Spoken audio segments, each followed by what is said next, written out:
Hello guys, welcome to Aryam vlogs. നമ്മളിന്ന് നമ്മുടെ ഗപ്പിയുടെ വെള്ളം മാറ്റിയിരുന്നു. ഇനി അതിൻ്റെ അകത്ത് പുതിയ വെള്ളം നിറയ്ക്കണം. അപ്പോൾ നമുക്ക് ചെയ്യാം. ഗൈസ്, ഇതാണ് എൻ്റെ ഗപ്പി ടാങ്ക്.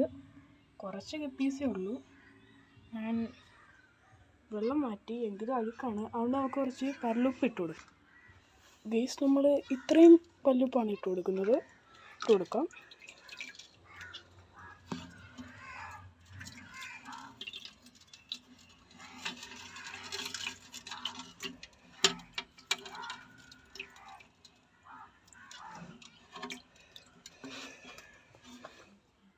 ഇനി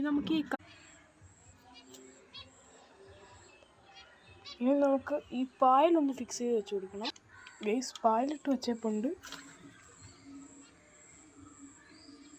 ഇനി നമുക്ക് കുറച്ചും കൂടെ കല്ലുപ്പിട്ട് കൊടുക്കണം. അപ്പോൾ ഗൈസ്, വീഡിയോ ഇത്രയേ ഉള്ളൂ. എല്ലാവരും മറക്കാതെ ലൈക്ക് ആൻഡ് സബ്സ്ക്രൈബ് ചെയ്യുക. അപ്പോൾ നമുക്ക് ടാങ്കിൻ്റെ ഫൈനൽ ലുക്ക് കാണണ്ടേ. വാ.